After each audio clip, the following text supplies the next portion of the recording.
ఈ ఊర్లో యాదవులు ఉన్నారు. మీ జీవనోపాధి గొర్రెలు మేపుకోవడం, లేకపోతే గేదెలు గాని ఆవులు గాని మేపుకోవడం ప్రధానమైన వృత్తి మీకు. అదే మరి ఇంకొక పక్కన చూస్తే చేనేత కార్మికులు ఉన్నారు. వాళ్ళంతా మగ్గాలు పెట్టుకొని నేసే పరిస్థితి. అదే మరి చెట్లెక్కి కళ్ళు గీత గీసే గీత కార్మికులు ఉన్నారు. ఇంకో పక్క సముద్రం పైన ఆధారపడి మత్స్యకారులు ఉన్నారు. వడ్డీర కూడా కంకర కొడుతూ వాళ్ళంతా ఆధారపడతారు. నాయీ బ్రాహ్మణులంతా కూడా ఎక్కడికక్కడ శుభ కార్యక్రమాలు జరిగితే వస్తా ఉంటాం, దేవాలయాల్లో ఉంటారు. నేను అందరిని ఆలోచిస్తున్నాను, ఏం చేస్తే మీ జీవితాల్లో బాగుపడతారో ఆలోచిస్తున్నాను. ఈ రోజు గొర్రెలున్నాయి, మీరు గొర్రెలు పట్టిస్తాం. గొర్రెలు పట్టిస్తే ఎండ వాన పండగ లేకుండా మీ ఇంట్లో పెళ్లైనా గొర్రెలు మాత్రం తీసుకుపోవాల్సిందే. నేను తెలంగాణలో హైదరాబాద్ లో ముఖ్యమంత్రి ఉండేప్పుడు చూసేవాడిని. ఓసారి మీరు ఆ గొర్రెలు తీసుకొని రాష్ట్రం అంతా తిప్పేవాళ్ళు. రాత్రుల్లో మంద కూడా పెట్టేవాళ్ళు. ఆ మంద పెడితే కొంత డబ్బులు వచ్చేటివి. అవన్నీ చూసిన తర్వాత ఈ రోజు ఒకప్పుడు ఆవులు కూడా ఇట్నే మేపాం. ఇప్పుడు ఆవులు బయట తీసుకుపోయే పని లేదు, ఇంటి దగ్గరనే గెడ్డేయగలుగుతున్నాం. దానా ఇంటి దగ్గరనే వేస్తాం. ఒక 2 ఆవులుంటే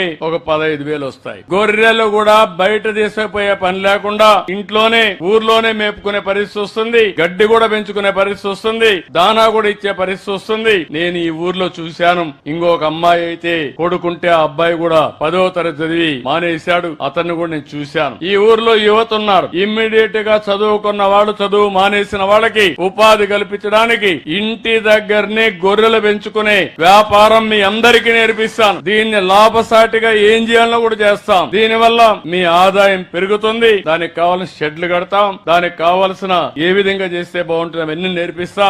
ఈ ఊర్లో ఎందుకంటే మీరు నన్ను 40 సంవత్సరాలుగా ఆదరించారు తెలుగుదేశం పార్టీని. మీ రుణం తీర్చుకునే సమయం వచ్చింది. కలెక్టర్ కి స్పష్టమైన ఆదేశాలు ఇస్తున్నా. ఈ రోజు నేను ఇక్కడికి వచ్చాను. ఈ గ్రామం దశ దిశ మార్చే బాధ్యత కలెక్టర్ పైన ఉంది, ఎమ్మెల్యే పైన ఉంది. ఏదో ఒక రోజు రావడం పోవడం కాదు, ఇవన్నీ చేస్తామని చెప్పి కూడా నేను మీకు తెలియజేస్తున్నా.